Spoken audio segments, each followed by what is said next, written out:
Hey, I'm Alex. At 19, I was desperately seeking a part-time job to support my college expenses. I came across a local fast food joint that was hiring, and despite an unsettling feeling, I decided to give it a shot. On a chilly Tuesday evening, the parking lot lights flickered ominously as I approached the shabby building. The atmosphere inside was eerie, with the only sounds being the hum of fluorescent lights and the occasional sizzle from the kitchen. Mr. Anderson, the manager, a middle-aged man with a lecherous grin, greeted me and ushered me into a cramped back office for the interview.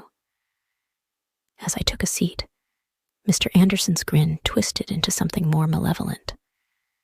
His eyes bore into me, and the questions became increasingly inappropriate, delving into my personal life in a way that sent shivers down my spine. I tried to steer the conversation back to the job, but he persisted, invading my personal space and making unsettling comments that made me feel exposed and vulnerable. Suddenly, the door creaked open, revealing a shadowy figure in the hallway. Panic surged through me as Mr. Anderson moved closer, blocking the exit. His demeanor turned aggressive, and I felt a genuine threat to my safety. In a split second, I made the decision to escape. I pushed past Mr. Anderson, who tried to grab my arm, and I sprinted out of the office and through the restaurant.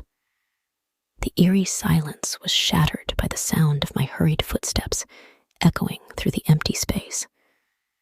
I glanced back to see Mr. Anderson chasing after me, his malevolent grin now replaced by a twisted scowl. Heart pounding, I reached the exit, flung the door open, and stumbled out into the cold night. I didn't stop running until I was a safe distance away, gasping for breath and shaking with fear. The job interview had turned into a horrifying ordeal, leaving me with a chilling encounter that not only questioned the fast food restaurant, but also revealed the disturbing nature of the unsettling manager who had subjected me to inappropriate questions and a sinister pursuit. As a recent college graduate, I had been on the search for my first job for months.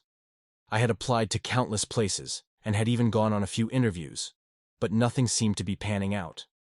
So when I received an unexpected email from a company offering me a job, I was ecstatic. But as I read through the email, I couldn't shake off a feeling of unease. The job offer was for a position at a company I had never heard of, and their website seemed to be hastily put together. But I brushed off my doubts and accepted the job, desperate to start my career. My first day at work was set for the next evening. As I drove to the address provided, I couldn't help but feel a sense of dread. The building looked abandoned and had a sinister vibe to it. I still pushed on, eager to start my new job. As I entered the building, I was greeted by a dark hallway with flickering lights. I followed the sound of voices and ended up in a dimly lit room with a group of people sitting around a table. They all had a cold, eerie look in their eyes. Before I could even introduce myself, one of them spoke. "Welcome to the initiation," they said, their voice sending shivers down my spine. As the group closed in on me, the chanting growing more intense, panic consumed me. Desperation took over, and I desperately scanned the dimly lit room for an escape route. My eyes fell upon a slightly ajar door in the corner. Without a second thought, I lunged for it and stumbled into a narrow hallway. The flickering lights cast eerie shadows as I sprinted through the dim corridor, my heart pounding in my chest. The sound of the group's chants echoed behind me. I reached the exit, a rusty door creaking open as I burst into the night air. As I distanced myself from the building, I reflected on the narrow escape, a stark reminder of the hidden dangers in the pursuit of a career. I was a changed person since that day. I am now extremely cautious with online job offers.